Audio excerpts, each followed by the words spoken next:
आज़ादी तीन अक्षरों से बना हुआ शब्द कहने को तो मात्र आज़ादी है, लेकिन इसके बारे में और इसके महत्व के बारे में उन्हें पता होगा जिन लोगों ने 200 साल के गुलामी की बेड़ियों में जकड़े हुए इस देश को आज़ादी दिलाई। आज़ादी दिलाने में न जाने कितनी ऐसी घटनाओं का जिक्र आता है जिनके बारे में हम बखूबी जानते हैं। आज ऐसी एक घटना के बारे में हम जिक्र करने जा रहे हैं जिसके बारे में कहा जाता है कि जलियांवाला बाग भारत की आज़ादी के इतिहास की वो घटना थी जिसके बारे में आपके सोचने से भी रूह कांप जाती है। 13 अप्रैल 1919 को ये दुखद घटना घटी थी जब पंजाब के अमृतसर में स्वर्ण मंदिर से कुछ ही दूरी पर स्थित जलियांवाला बाग में निहत्थे मासूमों का कत्लेआम हुआ था। अंग्रेजों ने निहत्थे भारतीयों पर अंधाधुंध गोलियां चलाईं।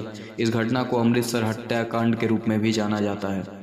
आज भी जलियांवाला बाग के अंदर गोलियों के निशान मौजूद हैं। आज भी वो कुएं का निशान मौजूद है। आज भी वो कुआं यथास्थिति बना हुआ है जिस कुएं में लोगों ने गोलियों से बचने के लिए छलांग लगा दी थी और जिंदे मर गए थे। आज भी इस बाग के दीवारों पर गोलियों के निशान बने हुए हैं जो हमें याद दिलाते हैं कि आज़ादी को पाने में कितने बलिदान हुए। दरअसल इस नरसंहार की शुरुआत रोलेट एक्ट के साथ शुरू हुई जो 1919 में ब्रिटिश सरकार द्वारा भारत में उभर रहे राष्ट्रीय आंदोलन को कुचलने के उद्देश्य से तैयार किया गया था। इस एक्ट को जलियांवाला बाग की घटना से करीब एक माह पूर्व 8 मार्च को ब्रिटिश हुकूमत ने पारित किया था। इस अधिनियम को लेकर पंजाब सहित पूरे भारत में विरोध शुरू हुआ। विरोध प्रदर्शन के लिए अमृतसर में जलियांवाला बाग में प्रदर्शनकारियों का एक समूह इकट्ठा हुआ। जलियांवाला बाग एक सार्वजनिक बाग था जहां रोलेट एक्ट के खिलाफ शांति से विरोध किया जा रहा था। इस विरोध प्रदर्शन में पुरुष, महिलाओं के साथ बच्चे भी मौजूद थे। तभी जनरल रेजिनाल्ड डायर ने सैनिकों को आदेश दिया जलियांवाला बाग में प्रवेश कर एकमात्र निकास द्वार को बंद करके मौजूद निहत्थे लोगों पर अंधाधुंध गोलियां चलाने का। कहा जाता है कि ये गोलीबारी कब तक जारी रही, इसका अंदाजा इस बात से लगाया जा सकता है कि आज भी जलियांवाला बाग के दीवारों पर गोलियों के निशान मौजूद हैं। वहाँ के लोग बताते हैं कि इस गोलीबारी को तब तक चलने दिया गया जब तक सैनिकों के गोला बारूद खत्म नहीं हो गए। इस घटना में कितने लोग शहीद हुए इसका आज तक पता नहीं चल पाया, लेकिन माना जाता है कि करीब 400 से 1000 लोग मारे गए और 1200 से अधिक घायल हुए। अब आइए आपको बताते हैं रोलेट एक्ट था क्या।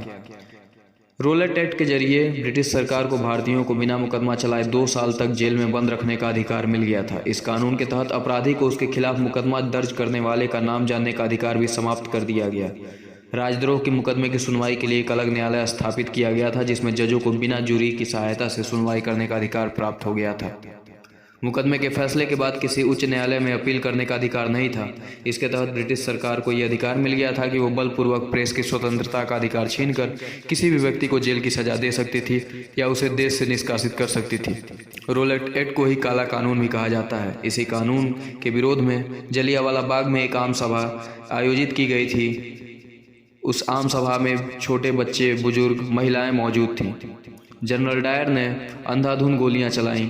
कुछ लोग गोलियों से मर गए, कुछ लोग अपनी जान बचाने के लिए बाग में मौजूद कुएं में कूद गए और जीते जी मर गए।